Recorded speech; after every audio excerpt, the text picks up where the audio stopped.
So there are ways, if you feel like, well, I don't know anyone that I can just call and meet. Sometimes you can go to a coffee place, a Starbucks or someplace that's around you, and you can sit there and have a cup of tea or coffee, or you can find someone who's sitting alone. And if you're brave enough, you can say, can I join you? And then you can just ask, do small talk, do you come here often? You know, just little things that just sort of connect you.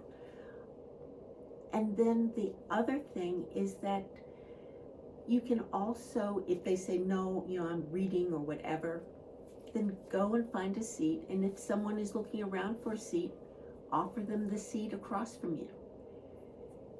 It's just a way of meeting people.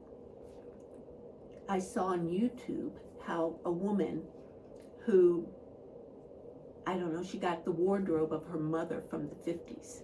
And she decided that she was going to dress in 50s style. And she said people would come up to her and say, wow, I haven't seen that type of style in years.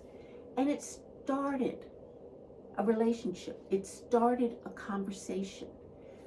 Even if the relationship only lasted for 15 minutes, she connected with someone. She felt good wearing the outfits, and it brought people into connection. So there are ways of doing it. If you decide to join a yoga group, or you decide to do, in Chicago, we have what's called meetups. And you can go and you can look up, and maybe people are playing board games, or maybe people are going to a restaurant. You can join them and meet people and share a meal. It's a way of getting that connection. And again, it's face-to-face connection. It's just being with people. And as you talk and make small talk, then maybe, you'll wait the next month. Usually they meet monthly, and go to another restaurant. Or you may get to know someone well and have coffee with them in between. So there are many ways of doing that connection. Volunteering, I know that sounds like, oh yes, but volunteering, you're going to not only meet the people you're volunteering for, but you'll meet the other people who volunteer. And there may be some joint satisfaction you have sharing some small details with people. If you can't get a pet or have a pet, then volunteer at walking dogs at a shelter. It's a way of just really doing something so that you feel you're outside of yourself.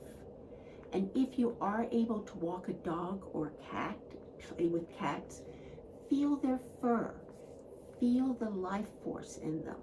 That always allows you to move past that sense of isolation, that sense of aloneness.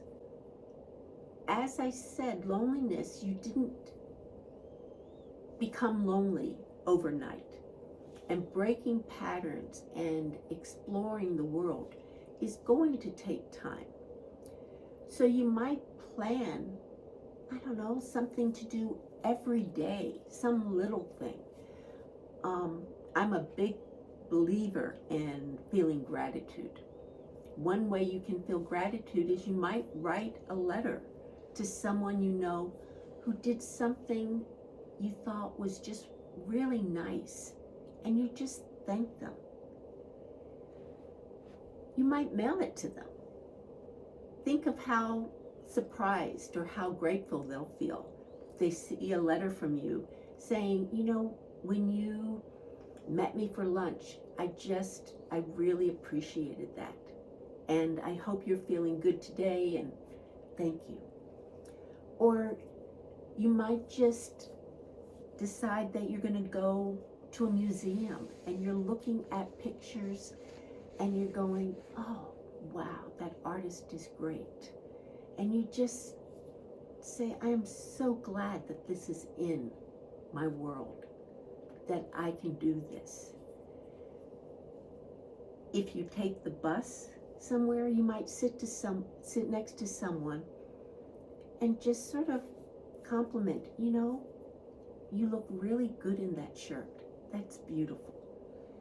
Any type of sense of being grateful and kind is often well received and returned back to you. And you feel good about giving it as you do about receiving it.